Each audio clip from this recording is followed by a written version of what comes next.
ole in zawa in kalau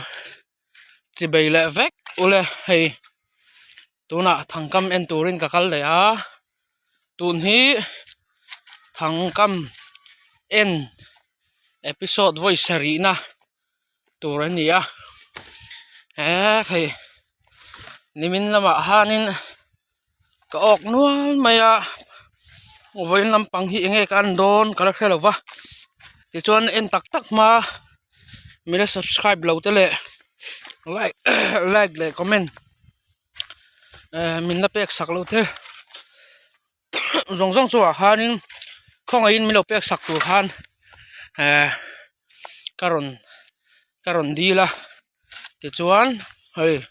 ka kam na mual thavel hi nuamani a chul hui ani a chul hui ka kama ok le treu tu ranga ila kan en dan te zirin dan te zirin kam phur chuan kalam lawang ti ha soi le thei mi lo kha chu atop lama ti tur ani a thangkam en chu zom ha lang helai hianin pakhat kha ka kama enang perem peropip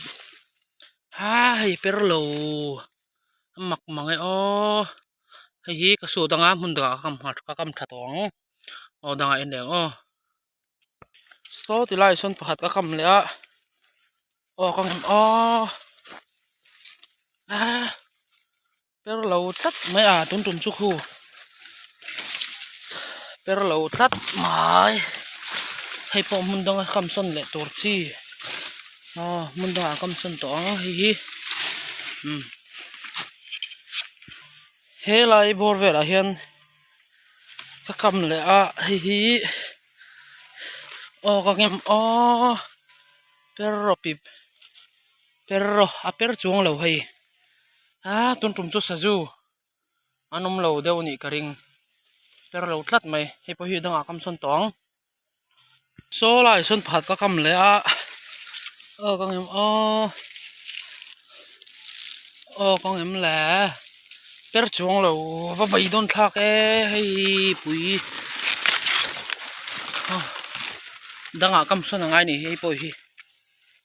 su tang so lai son phat ka kam le a kang em karing chi alova per lo ve tun chu per lo tamol mol mai maro chu da kam son ha lang ko sajun tlavak to ri lo ni he so ti lai son pakhat ka kam le a kang em ka varing lo em hei po hi perlo ve rin ang nge ina perlo an hei po hi su ta danga ka kam thang da en le ha lang ne lai ka kam hi kang em ropip ka va ui ve hei per thel van poi hei lo per thel ngut mai ka ui la tok ui takani to no han per thel thin hi chumo ui katina han per thel thin hi chu ui takani danga en le ha lang lai khon pakhat ka kam le a perang em hei per chuang lo khai ni mina ka ok rem ta nge bai don thak ve hei danga en le hal te yang per thai lo em ei en tur kala nei chho nuala en tur kala nei chho nuala hei khila hianin pakhat ka kam le a kang em per chuang lo hei nimina per thel na khani hei per lo tlat mai di khwanin hei chu income tharo se andanga en leng khilai khen pakhat ka kam le a en leng perang em mak lo per thel zi lai hi hei fa fing vele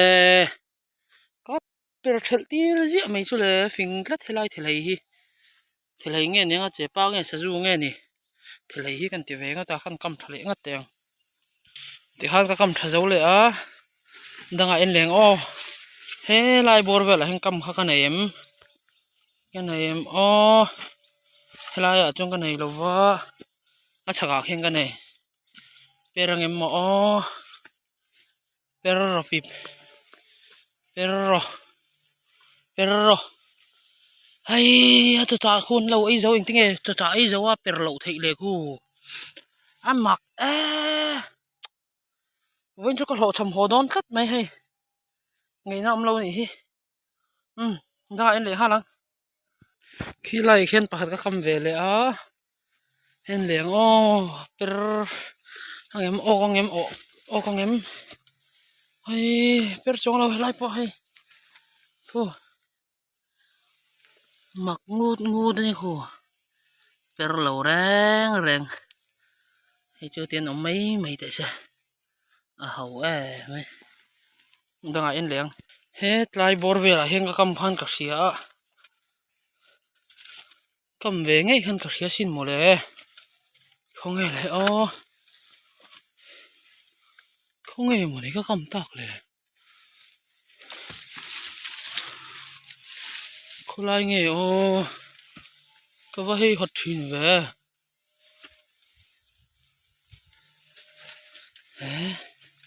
cái cầm nó cái tí hay cái tí bầu đấy nghe này khu per chuông là khu ai ha phong mì trên khuôn tàn nghĩ nào ông lâu này khu ăn ông lâu này